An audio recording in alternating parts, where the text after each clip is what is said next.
하나님 말씀은 열왕기상 20장 13절에서 25절까지의 말씀입니다. 열왕기상 20장 13절에서 25절입니다.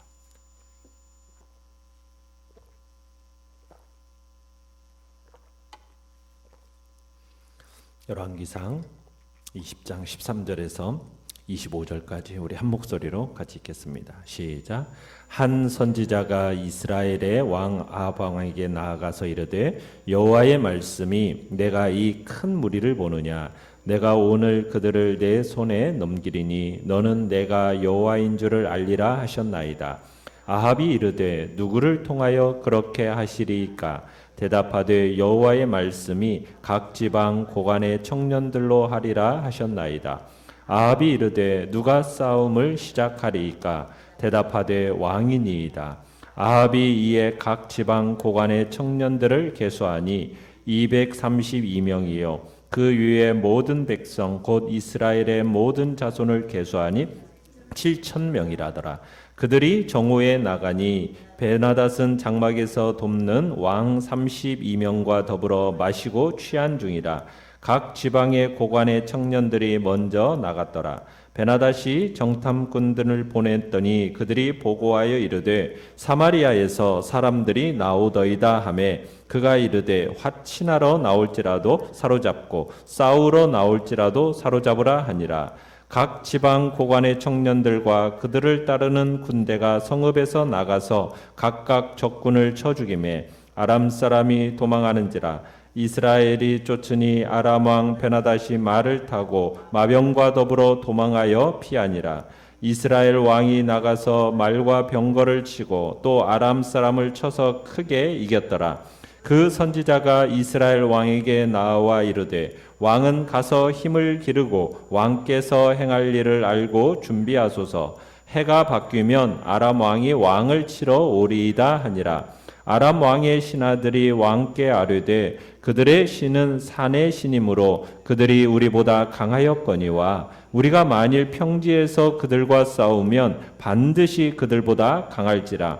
또 왕은 이 일을 행하실지니 곧 왕들을 제하여 각각 그곳에서 떠나게 하고 그들 대신에 총독들을 두시고 또 왕의 잃어버린 군대와 같은 군대를 왕을 위하여 보충하고 말은 말대로 병거는 병거대로 보충하고 우리가 평지에서 그들과 싸우면 반드시 그들보다 강하리이다. 왕이 그 말을 듣고 그리하니라. 아멘. 오늘 말씀의 제목은 아합이여 돌아오라 라는 제목으로 말씀을 나눕니다. 아합이 베나닷의 굴욕적인 항복 요구를 거절함으로써 이스라엘과 아람 사이에 이제 전쟁이 불가피하게 됐습니다. 사실상 이 전쟁은 이스라엘에게 있어서 절대적으로 불리한 전쟁이었죠. 성 앞으로 몰려와서 이제 총 공격 진영을 갖추는 이 적군의 대군을 보면서 이스라엘은 두려움에 사로잡힐 수밖에 없었습니다. 그때 13절에 보시면 한 선지자가 나오는데요. 이 한 선지자를 통해서 하나님의 말씀이 이스라엘 왕 아합에게 전해지게 됩니다. 그의 말은 이렇습니다. 여호와의 말씀이 내가 이 큰 무리를 보느냐? 내가 오늘 그들을 내 손에 넘기리니 너는 내가 여호와인 줄을 알리라. 이렇게 이제 말한 겁니다. 그러니까 하나님은 엄청난 이 적의 공격을 앞에 두고 두려워 벌벌 떨고 있는 상황 속에서 승리의 약속을 주시고 있는 겁니다. 자, 내용 관찰 문제 1번을 보시면 아람과의 첫 번째 사마리아 전투에서 이스라엘은 어떻게 승리를 거두릅니까? 자, 지푸라기라도 지금 잡고 싶은 심정이 지금 아합의 마음입니다. 근데 뜻밖의 축복의 말을 듣게 되니까 이 아합의 귀가 솔깃해가지고 모든 것을 이제 선지자가 지시하는 대로 하게 됩니다. 14절에 보면 아합 왕이 이렇게 이제 묻습니다.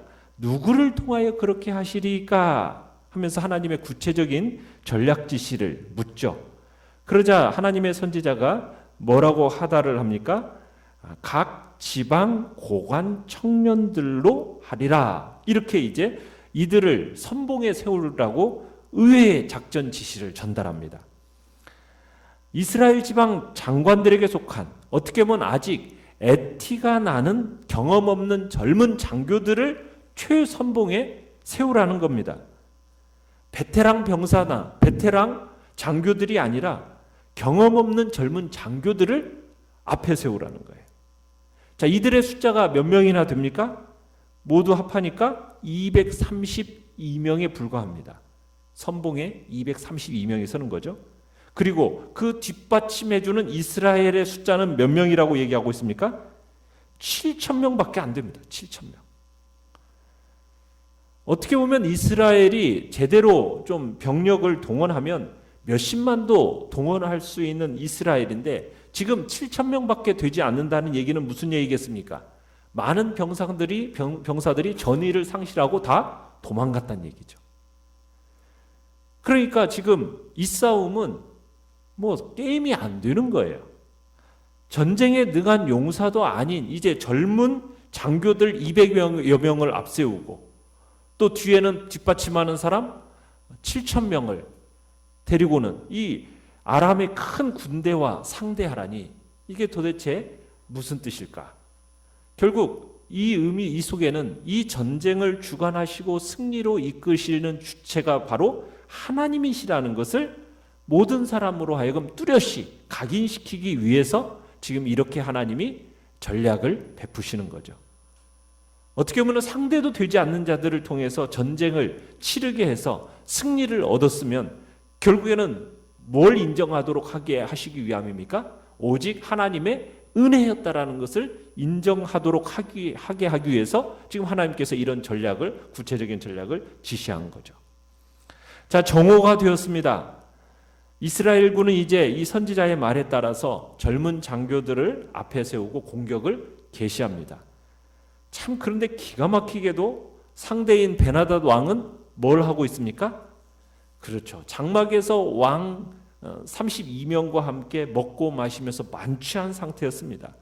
총 공격을 앞둔 참 최고 지도자라는 사람이 지금 대낮에 술까지 만취해서 파티를 벌였으니 얼마나 이스라엘군을 깔보았으면 이렇게 했어요. 그죠? 참 이스라엘군 선봉군이 고작 200여 명을 앞세우고 그것도 젊은 장교들을 참으로 이제 선봉에 세워서 나온다고 하니까 보고받은 이 베나닷이 볼 때 그 숫자로 지금 자기들을 엄청난 대군을 상대하러 오리라고는 생각지도 못했던 것 같아요.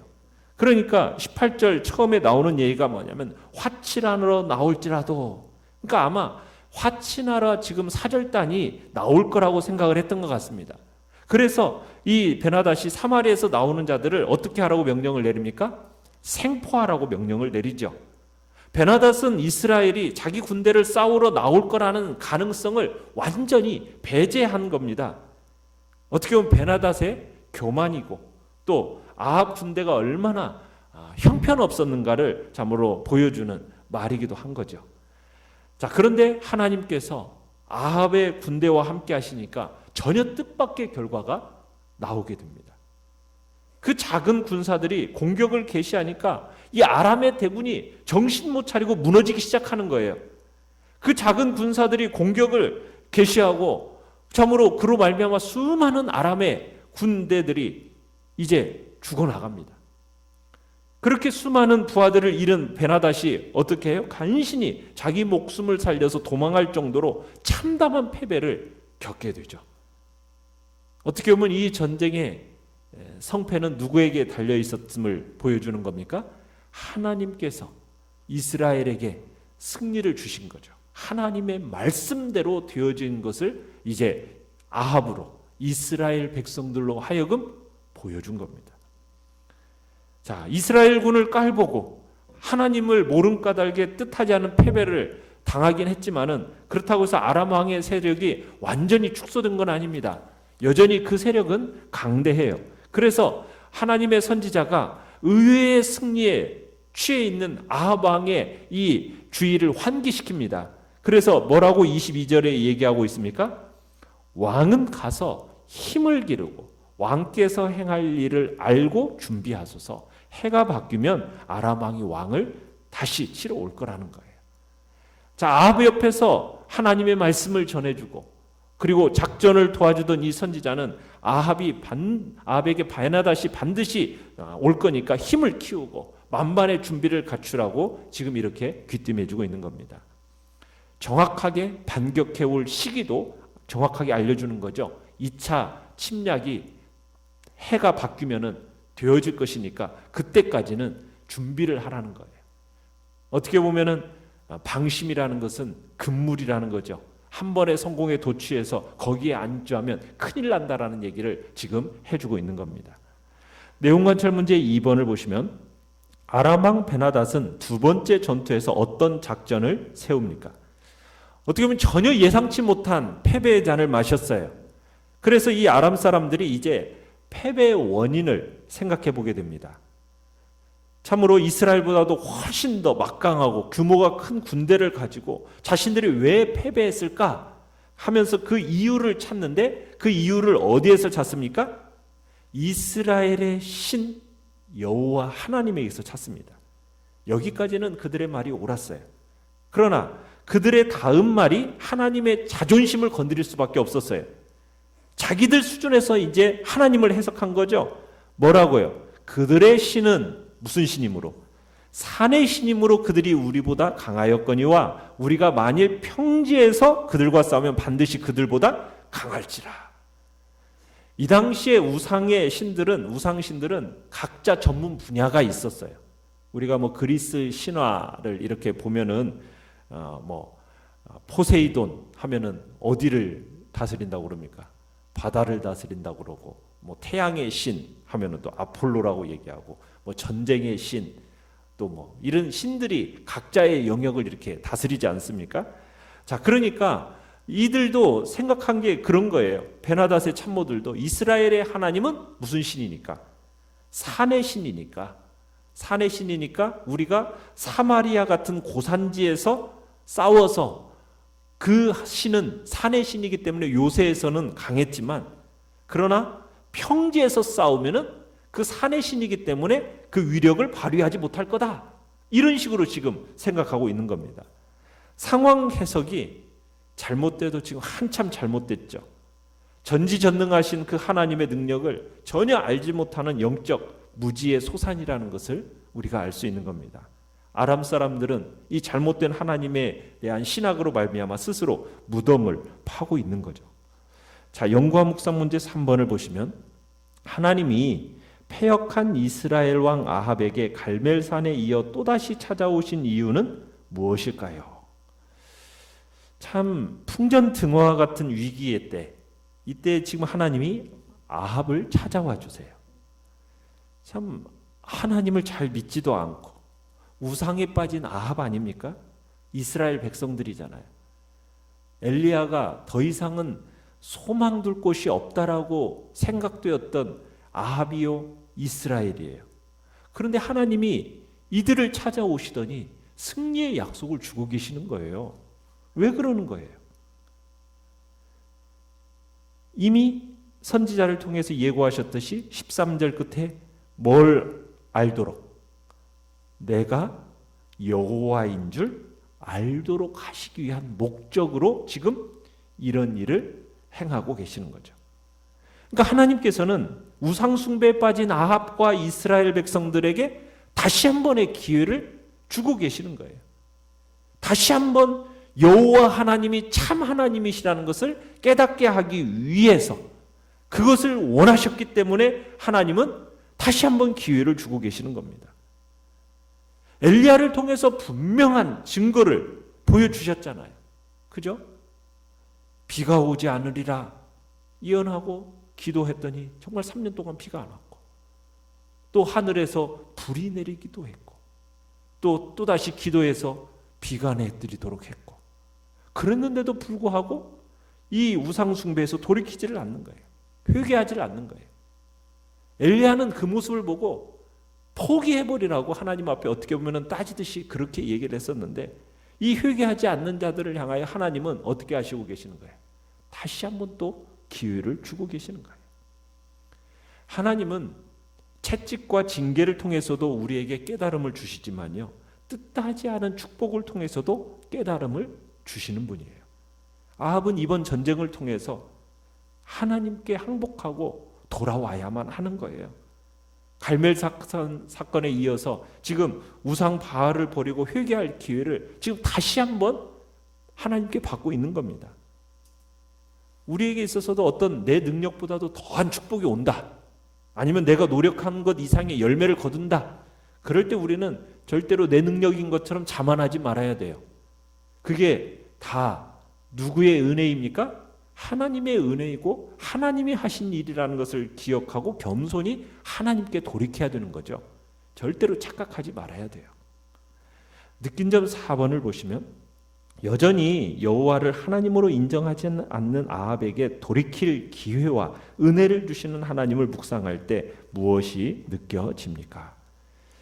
아합은 하나님이 이 주신 기회들을 매번 지금 거절의 씨앗으로 바꾸어서 결국 길가 같은 자신의 마음밭에 연거푸 지금 뿌리고 있는 모습을 우리가 보게 돼요.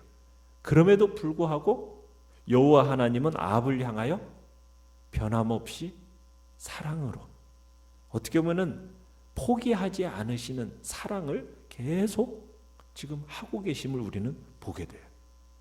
계속해서 선지자를 보내서 그분의 마음을 하나님은 끊임없이 그 아합과 이스라엘 백성들에게 전하고 계시는 거죠. 하나님께 돌아올 수 있는 기회를 매번 주시는데 그 하나님의 은혜를 뿌리치는 그 어리석음, 참 이게 아합의 모습이고 혹여나 그것이 우리의 모습은 아닌지 돌이켜보는 그런 은혜가 있기를 바랍니다. 결단과 적용 5번을 보시면 아람 왕의 신하들처럼 하나님을 오해하거나 그분의 능력을 제한하진 않습니까? 아합처럼 승리를 얻기 위해 하나님의 말씀을 듣는 듯 하다가 목적을 달성하면 하나님과 상관없이 살지는 않습니까? 우리 자신을 주님 앞에서 돌이켜 보시길 바랍니다. 오늘의 기도 같이 읽겠습니다. 시작. 아합과 같은 저를 변함없이 사랑해 주시는 주님께 회개와 헌신으로 반응하게 하소서. 아멘. 말씀을 생각하면서 기도하시고요. 연약한 우리